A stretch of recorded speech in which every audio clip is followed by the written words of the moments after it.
célébration de la fête de l'indépendance, le président du Faso est arrivé aujourd'hui à Banfora. Accueilli par la première responsable de la région, Roch-Marc Christian Kaboré a eu droit à un bain de foule de la part d'une population sortie pour lui souhaiter la bienvenue. Et pendant ce temps, c'est la répétition générale pour garantir un beau défilé le jour J. Images et commentaires à suivre dans ce 20h. Le 11 décembre, c'est aussi une occasion pour promouvoir les mets locaux et inciter les populations à les consommer. Cette année encore, le ministère en charge de l'agriculture a organisé une séance de dégustation de mets locaux. Nous serons en duplex avec notre équipe dans quelques instants pour voir ces instants et l'ensemble des activités du jour sur le 11 décembre. Et dans l'actualité également, Ouagadougou abrite la deuxième édition du forum Open Source. C'est un cadre d'échange sur les logiciels libres, des logiciels pouvant servir au bon fonctionnement de l'administration burkinabé. Les enjeux de ce forum sont à suivre dans ce 20h. Mesdames, Messieurs, bonsoir. Sans plus tarder, c'est à 440 km de la capitale que je vous amène pour toute l'actualité sur la célébration de la fête de l'indépendance. Nous retrouvons notre équipe sur place à Banfora. Vous avez l'antenne.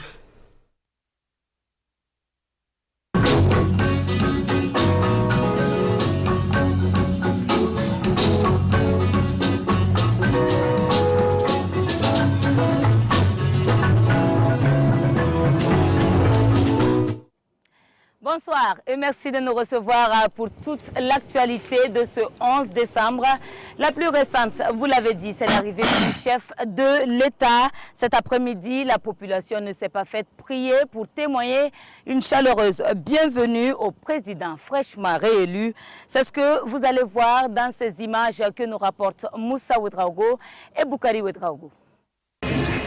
C'est aux environs de 13 h que le président du Faso, Roch-Marc Christian Kaboré, a foulé le sol de la cité du paysan noir. À son arrivée, il est accueilli par Joséphine Onkwara Kaboré, gouverneur de la région des Cascades. Après les traditionnelles bonnes arrivées, le président du Faso a reçu les clés de la ville des mains du maire de Banfora, Aboubakar Ema. Après ces actes de civilité, le président du Faso, tout en respectant les consignes de mesures barrières, a salué les autorités présentes avant de s'offrir un bain de foule.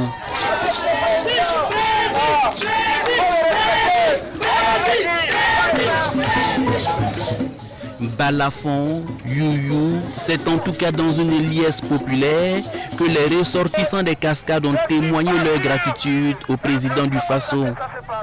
Son cortège s'est ensuite ébranlé dans la ville pour un séjour d'au moins 72 heures.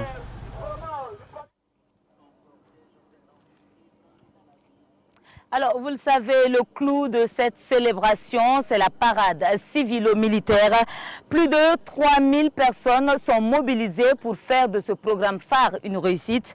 Chargé de l'encadrement, le colonel Bourema Ouedraogo, il promet un très beau défilé dans la matinée de ce 11 décembre. La dernière répétition, c'était ce matin, comme nous le montrent Issa Kafando et Moumouni Soubeiga. C'est le dernier réglage avant l'heure. Sur l'aide du défilé ici à Banfora, toutes les troupes issues de toutes les structures, associations, institutions et les forces de défense et de sécurité défilent au rythme de la fanfare nationale.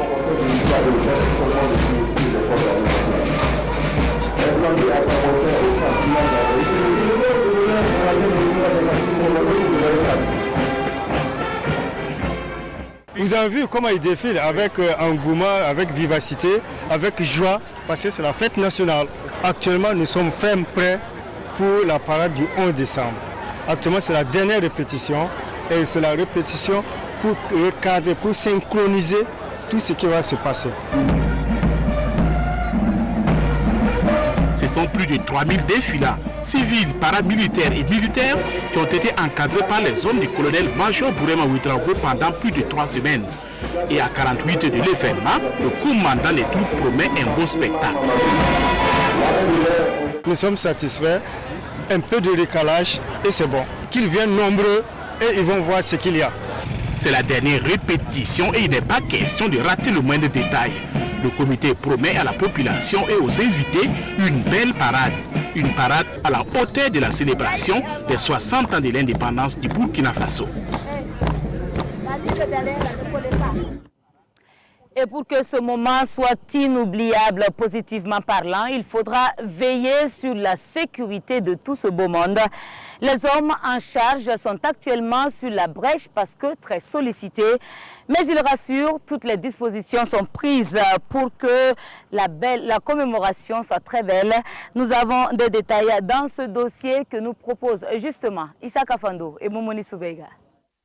Dans des espaces publics et autres endroits stratégiques, les forces de défense et de sécurité veillent au grain. En plus des forces locales que nous avons trouvées sur place ici à Banfora, certains sont venus de Ouaga selon leurs spécificités.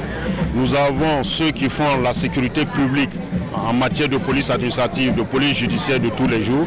Et nous avons les unités qui sont dans l'intervention spécialisée aussi, qui sont présentes ici à Banfora.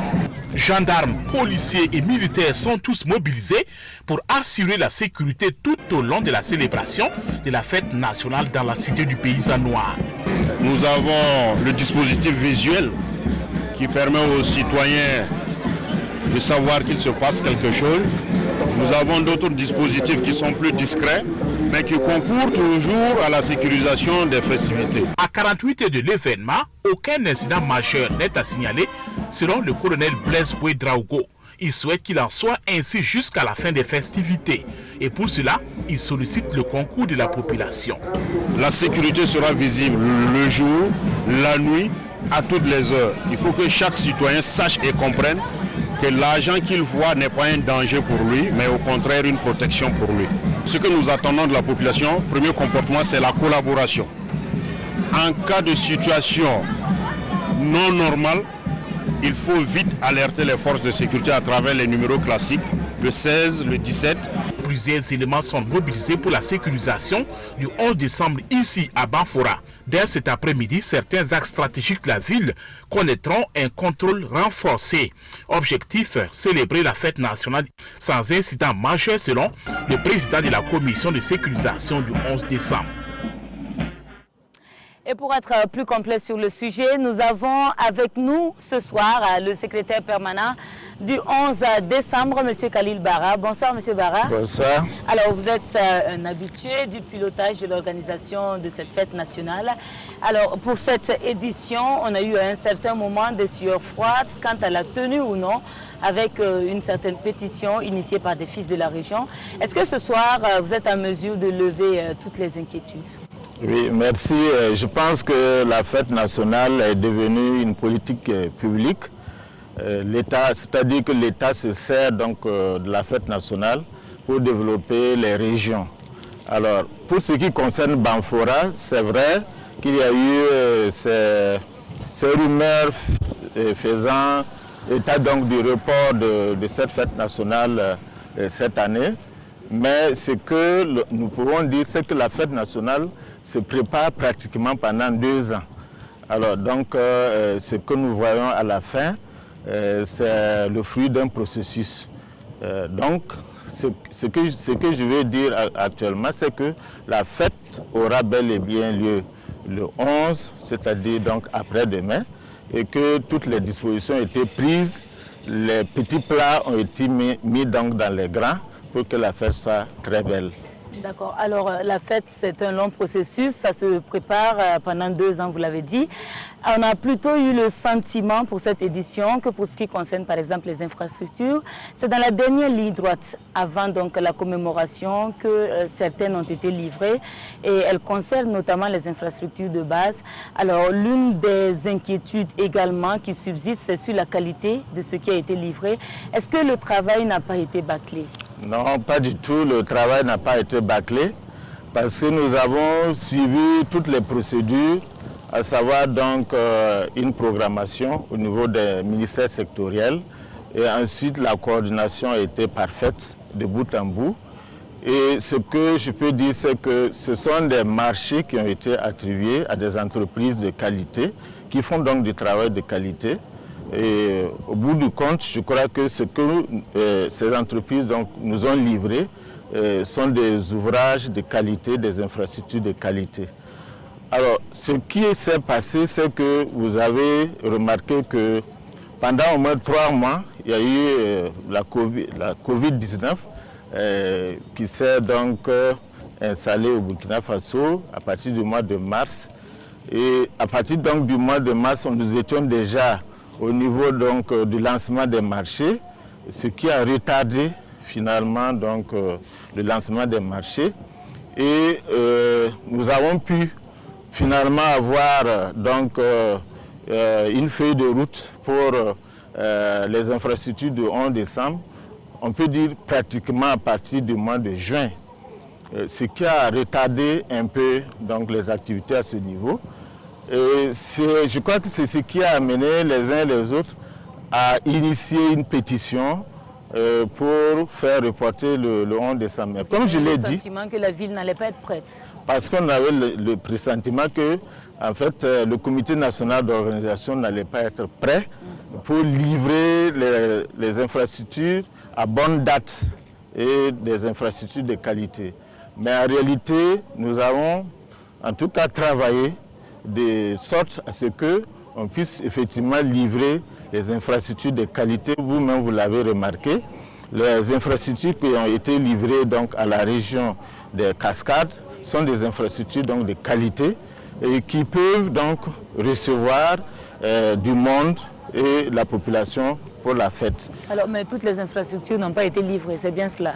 Bon, pour ce qui concerne les infrastructures qui servent à l'organisation du 11 décembre, toutes ces infrastructures ont été livrées, notamment la salle polyvalente de 1000 places, la place de la Nation, le stade régional, les routes. Nous avons eu donc 53 km de linéaires de voirie, de routes bitumées, et dont 41 km et quelques à Banfora, 5,7 à Sendou et 5,2 à Niangologo.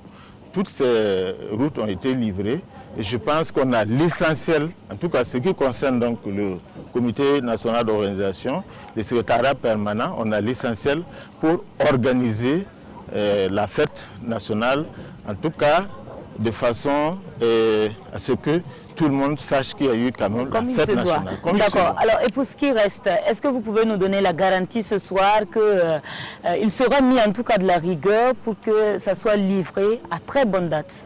Oui, nous allons suivre parce que en fait, la fête, disons, l'organisation des festivités ne met pas fin à la poursuite de la réalisation des infrastructures.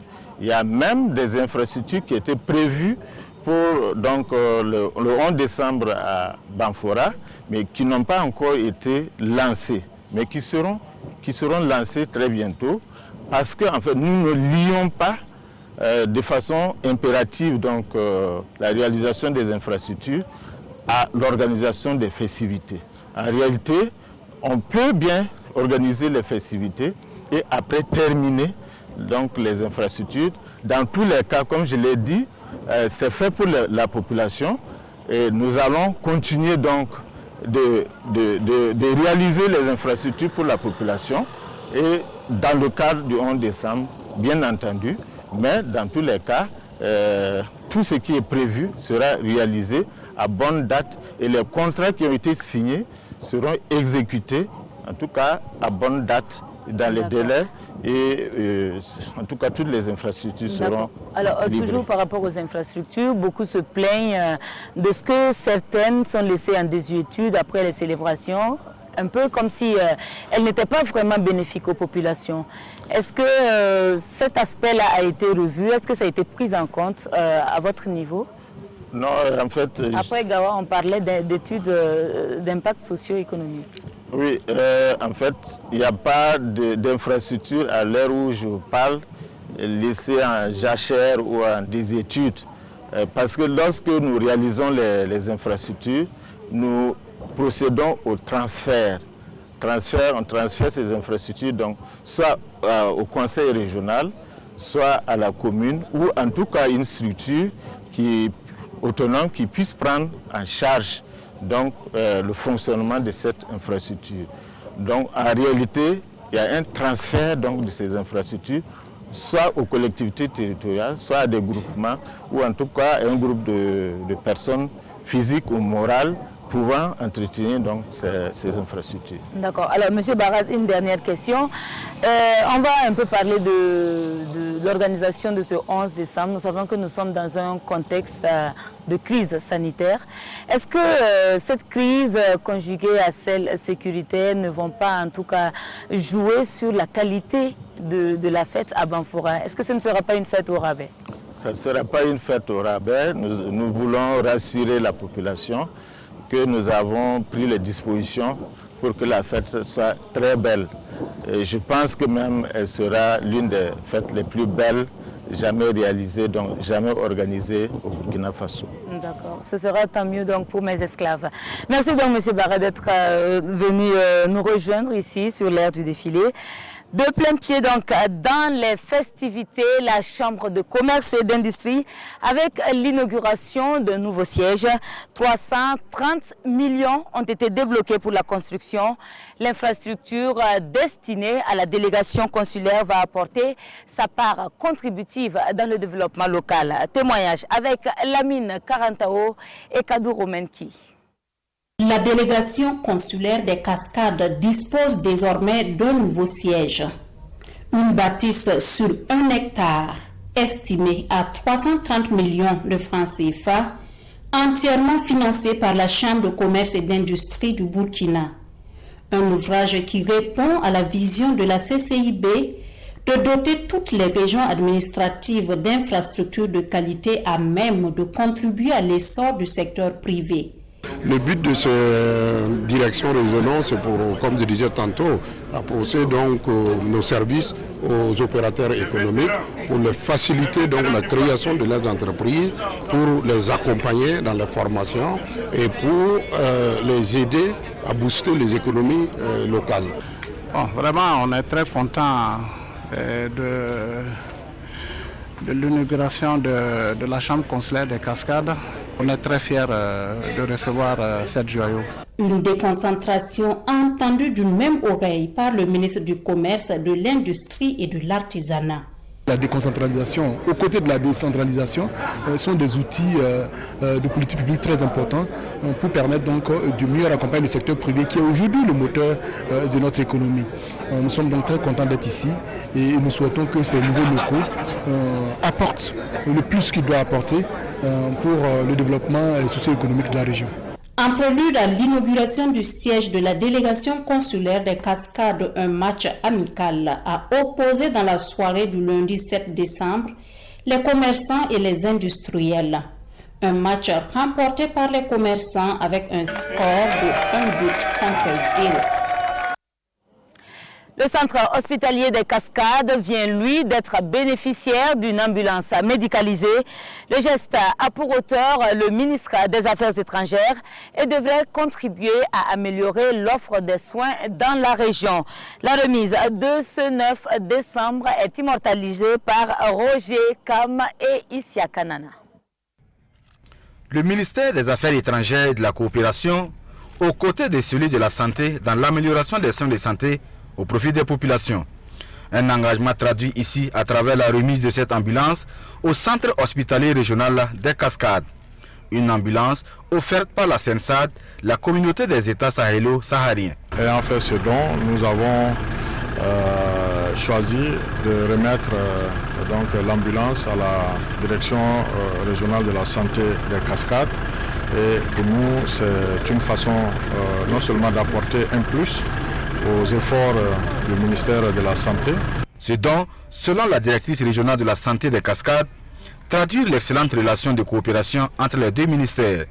Une ambulance qui vient surtout accroître et améliorer l'offre des soins de santé au profit des populations de la région. Et cette ambulance va permettre de faire des évacuations et de sauver des vies. Donc vraiment, c'est un cadeau qui nous va droit au cœur et nous profitons de l'occasion pour remercier le ministère des Affaires étrangères pour ce cadeau qui va venir vraiment améliorer la santé des populations. C'est une ambulance de très bonne qualité. Elle est médicalisée avec une assistance respiratoire. Donc nous avons jugé utile de remettre au CHR pour vraiment faire un bon usage. La remise de cette ambulance est le signe de la vitalité des relations entre le Burkina Faso et ses partenaires internationaux. Un partenariat qui, selon le ministre Bari, va se renforcer dans plusieurs secteurs pour le bien-être des populations burkinabées.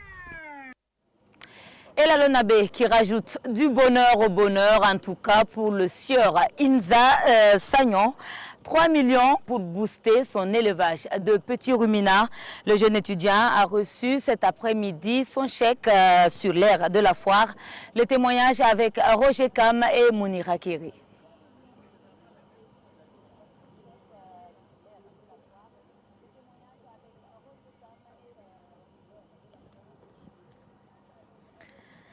Alors, on poursuit cette édition avec le tour d'horizon des actualités du 11 décembre.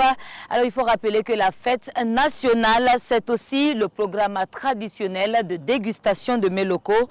Il est initié par le ministère de l'Agriculture. Une vingtaine de mets à base de céréales, de légumineuses et de tubercules ont été offerts aux convives de la mairie de la ville. Étaient de la partie Salif Belem et Oumou Sissi. De la salade de chitoumou, du gnocon de fonio et du thon à base de riz et sa sauce sésame, ce sont là quelques spécialités de mets locaux des restaurateurs de la région des Cascades. Des mets dégustés ici à la mairie de Banfoura. Dans presque toutes les régions où il y a 11 décembre, le ministère de l'Agriculture profite effectivement pour faire passer l'information que nos produits, on peut les utiliser pour faire plusieurs mets pour la question riche. Et ces mets proposés rencontrent un véritable succès auprès de ses consommateurs. J'ai choisi la salade à base de chitoumou. Voilà, je trouve que c'est une innovation que j'ai beaucoup appréciée. Et également, j'ai pris du jus à base de sushi. Et j'ai beaucoup apprécié donc ce jus-là. Et je pense que dans le futur, je ne manquerai pas de rechercher la restauration qu'il a proposée dans son menu. Je viens de déguster tous les plats, presque tous les plats. Ce que j'ai apprécié, c'est le chitoumou salade, de salade, que j'ai vraiment apprécié avec le bangui. Voilà. Après ça, c'est le thon sauce oseille. À la sauce oseille que j'ai vraiment apprécié. À côté de ces spécialités, il y a également du bangui et du jus local fait à base de souchet et de gingembre. Et le souhait de tous ici est que les recettes de ces spécialités soient disponibles partout au Burkina Faso, ce qui favorisera la culture du consommant local. La lucarne sportive de ce round-up de l'actualité à Banfoura est consacrée au cyclisme. La course cycliste de l'indépendance a son vainqueur pour la 60e édition. Il s'agit de Souleymane Koné, natif de Signena. 116 km courus entre Bobo et Banfoura en 2h58 avec une vitesse moyenne de 39 km/h. Les temps forts de la course avec Bernard Koumbelem et Alex Zagré. À défaut de la maman, on tête la grand-mère, dit un adage africain. Et Souleymane Koné ne dira pas le contraire, car à défaut du 33e tour cycliste du Faso, peut se frotter les mains avec la victoire de la course de l'indépendance Banfoura 2020. Depuis à Cameroun, je suis préparé la course 11 décembre. Parce que bon, aujourd'hui, la victoire, vraiment, je suis content avec mon président, avec mon capitaine, avec mon coach Jérémy Odrago. Je suis vraiment content. Il est 7h à la place Tiefo Amoro de Bobo Dioulasso et tout le monde se prépare à une course longue de 116 km avec 5 points chauds. En tout cas, on les promet de donner un bon résultat pour faire plaisir à la population de Banfoura. Le coup de pédale donné, les 114 coureurs s'observent durant les 20 premiers kilomètres avant que Wahabo Bouda ne prenne l'initiative d'aller à l'attaque.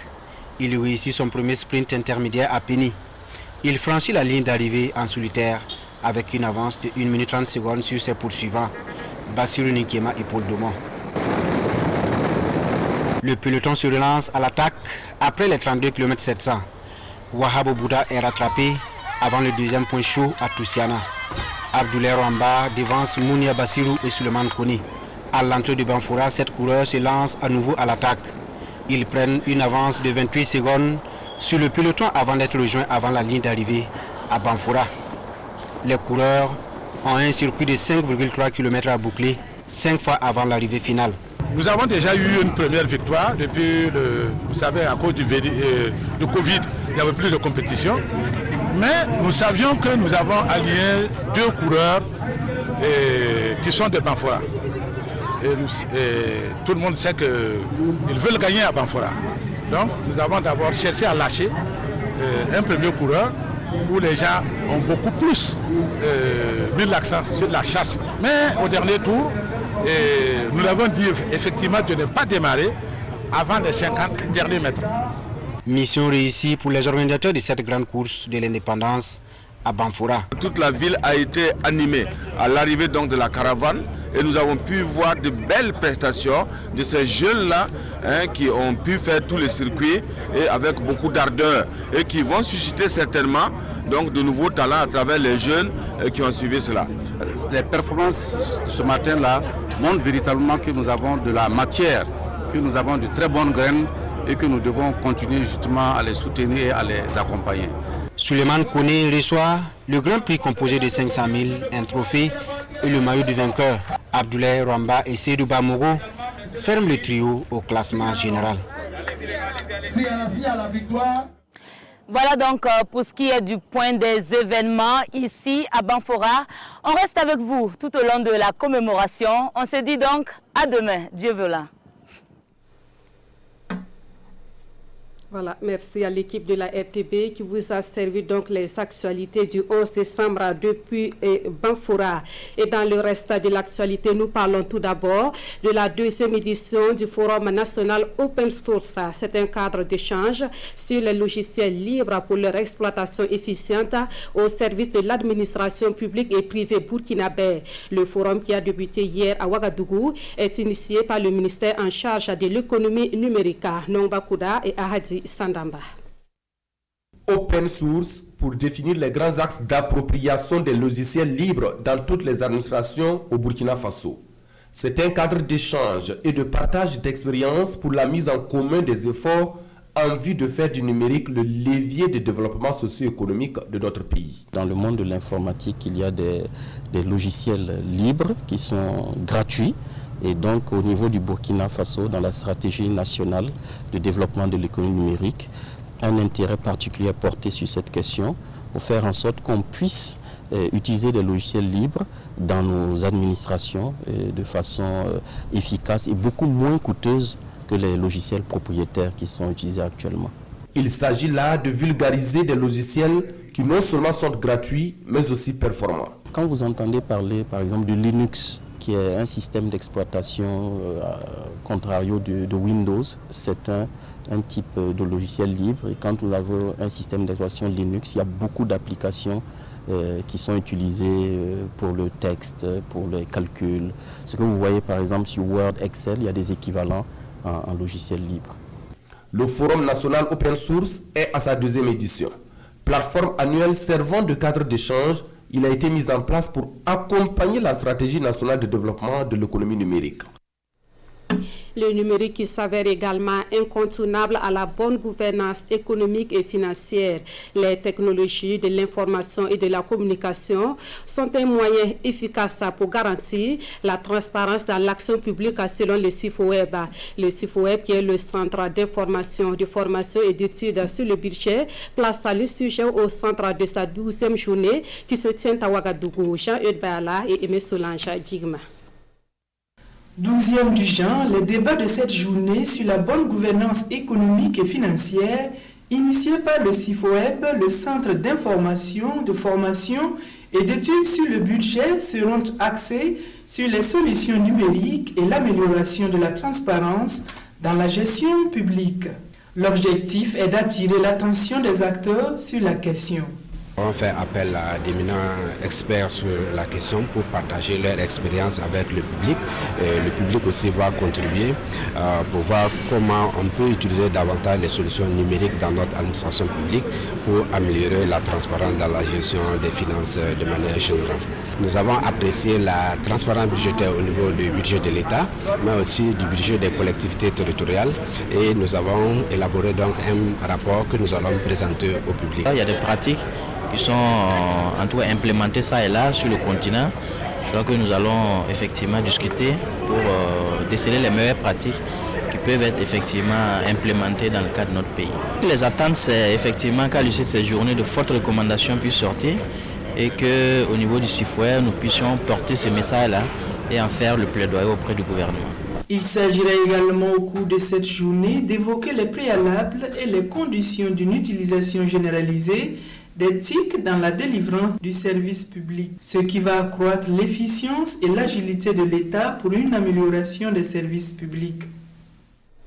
Autre point de l'actualité, comment aider les États sahéliens à disposer d'un cadre de discussion sur l'élevage pastoral. C'est pour trouver réponse à cette interrogation que s'est tenu un atelier à Koudougou. Il est notamment attendu de cette rencontre des propositions qui permettront d'améliorer la production de pâturage et la mobilité du bétail. On en sait plus avec Sikou Zongo.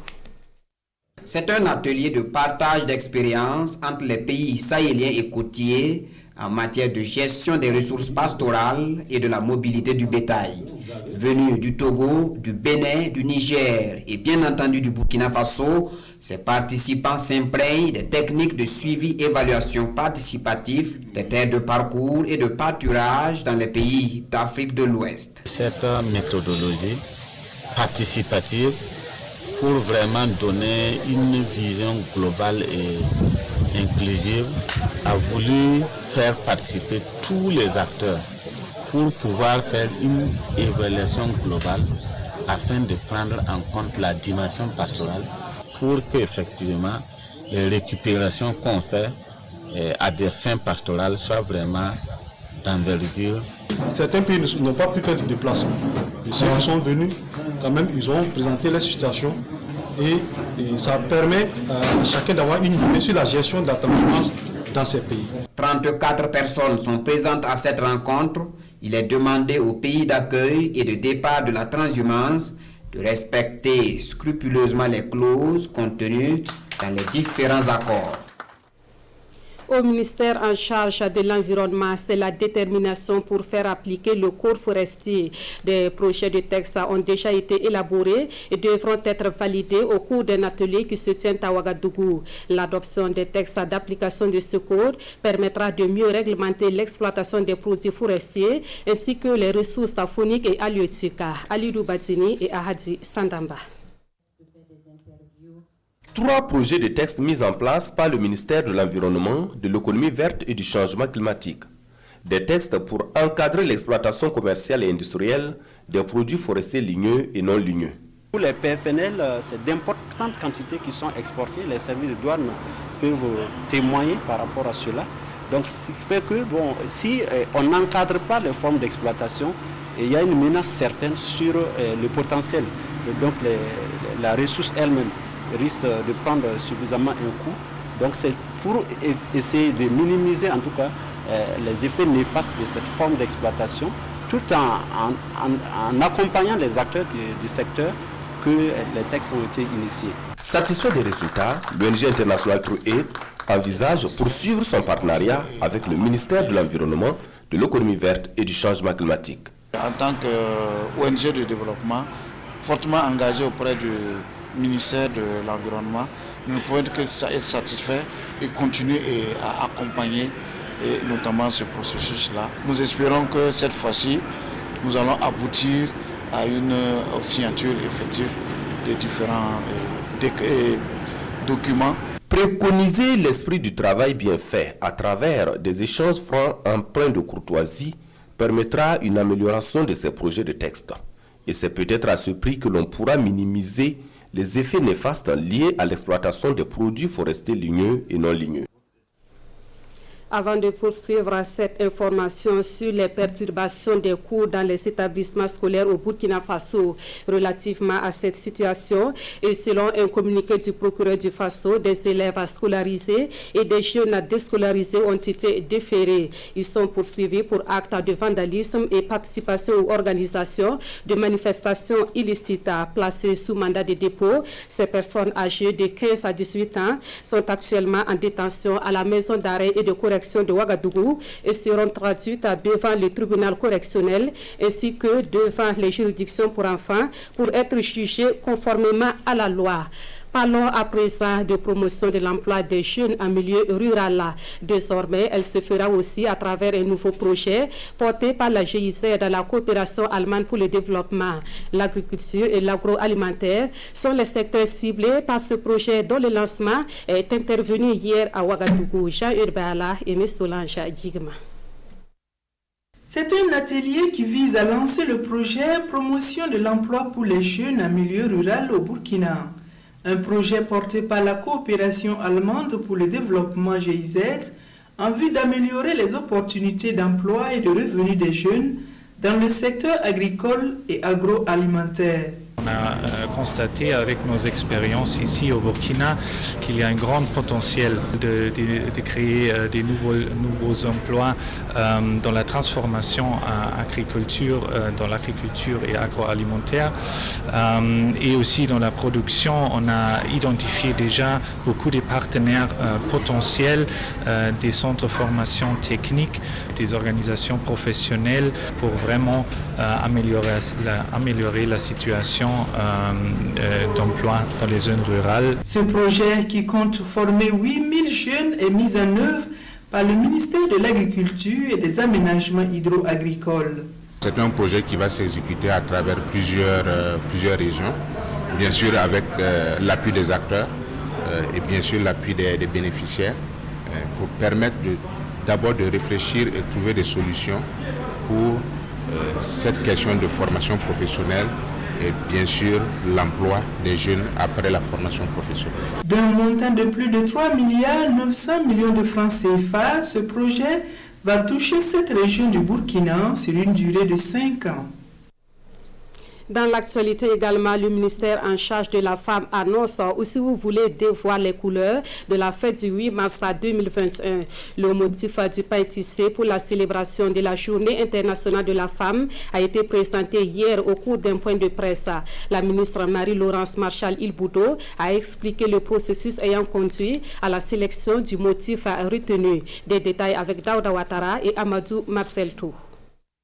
C'est le motif choisi pour la commémoration de la Journée internationale de la femme au Burkina Faso, édition 2021. Un motif proposé par la tisseuse Miaba Pauline Ouba. En ce qui concerne les pains tissés, un communiqué ouvert à la compétition à la date du 7 août 2020 a été publié par la presse. Les offres reçues par les directions provinciales de la femme, la solidarité nationale, la famille et l'action humanitaire ont été centralisées à la direction générale où une présélection a été effectuée. Les motifs présélectionnés par les régions ont par la suite été transmis au secrétariat général du ministère qui a fait une commission et cette commission a parachevé le processus de sélection du motif unique du pain d'Anfani 2021. Pour le pain imprimé, c'est suite à un appel à candidature que le prestataire a été retenu. Un prestataire chargé de la conception, la fabrication et la vente du dit pain. Cette année que la société Lex Savatex, qui est devenue Ganitex, qui a été retenue pour l'année 2020 et a proposé à la commission des motifs 8 mars pour l'année 2021.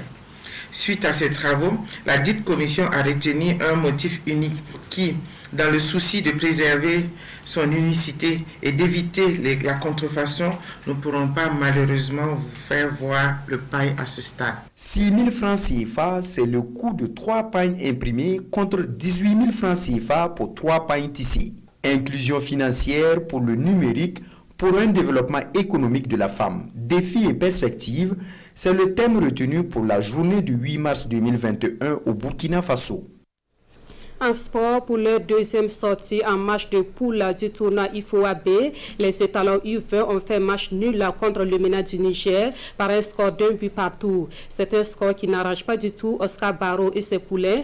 Ils se voient obligés de remporter le match contre le Bénin, pays organisateur, pour se faire une place en demi-finale. Le compte rendu de nos envoyés spéciaux, Paul David Bambara et Mariama Ouattara. Oscar Barrow et ses poulains sont sous pression en attendant le dernier match de poule face au pays organisateur, le Bénin. Une pression due au match nul concédé face à une solide équipe du MENA Junior. Un score qui compromet fortement les chances de qualification du Burkina pour les demi-finales. Mais Oscar Barrow se veut optimiste. On n'est pas encore dehors. Il nous reste un match pour nous qualifier. Je pense que nous allons jouer ce match à fond. Et nous espérons que ce match, nos attaquants vont être libérés et pour retrouver le fond des filets. Parce que quand vous comptez le nombre des occasions, nous en avons eu plein. Des occasions, les étalons en ont eu à l'appel, mais avant, il a fallu entrer dans le match, chose que les U20 du Burkina ont tardé à faire. Jusqu'à cette alerte du Niger qui sonne le glas de la phase d'observation. Yachir Ouedraogo et ses camarades se réveillent et haussent le niveau du jeu. Par 2 fois, Jean-Fiacre Gauthier manque le cadre et naturellement, le MENA réagit. Abdul Kairou Mustafa rate depuis l'ouverture du score à la 32e minute. Les étalons voient rouge et répliquent, mais une fois de plus, Gauthier se heurte au portier nigérien Abbas Boubacar Isiaka qui sauve son équipe in extremis. 0 but partout à la pause. À la reprise, les deux équipes continuent de se narguer sans jamais trouver le chemin des filets. En témoigne cette frappe excentrée d'Éric Chardet à la 54e minute. Pour trouver une solution, Oscar Barrow jette Yacouba Konaté, Ousmane Diané et Alassane Zeba dans le bain. Mais rien n'y fit. 0-0 au coup de sifflet final. Outre le défi technique, les étalons U20 ont également dû relever celui physique imposé par l'équipe nigérienne. En ce qui concerne les résultats, les explications ne manquent pas. C'est une équipe très jeune et comparativement à d'autres équipes. Nous venons de prendre un groupe qui est pratiquement à sa première sortie pour des compétitions officielles. Donc c'est des jeunes, il faut les repositionner, il faut les replacer sur le terrain. Et ils ont des trous souvent qu'il faut tout de suite corriger. Je peux dire que c'est dû un peu à la fatigue aussi, vu que on s'est vraiment battu durant le premier match. Voilà, la récupération, le temps aussi n'est pas... Le temps était court, vu le climat aussi, bon, ça fatigue un peu. Ce nul permet au MENA du Niger de garder la tête de la poule A avec 4 points suivis du Bénin. 3 points vient ensuite le Burkina, 2 points et le Togo qui ferme la marche avec 1 point au compteur. Pour la 3e et dernière sortie des phases de poule, le Burkina et le Bénin vont livrer une finale avant l'heure le vendredi 11 décembre prochain. Seul le vainqueur poursuivra le tournoi. Et puis cette information sous forme de brève a fini le suspense au Ghana. Après un scrutin serré, le président sortant Nana Akufo-Addo vient d'être réélu au premier tour avec 51,9% des voix face à son rival historique John Mahama qui aura recueilli un peu plus de 47% des voix. C'est la 3e fois que les deux hommes s'affrontent à travers les urnes. Et c'est par cette information que nous refermons ce 20h. Merci à vous qui l'avez suivi. Amandine Lalsaga vous retrouve à la présentation de l'édition de 23h. Merci de votre fidélité à la RTV.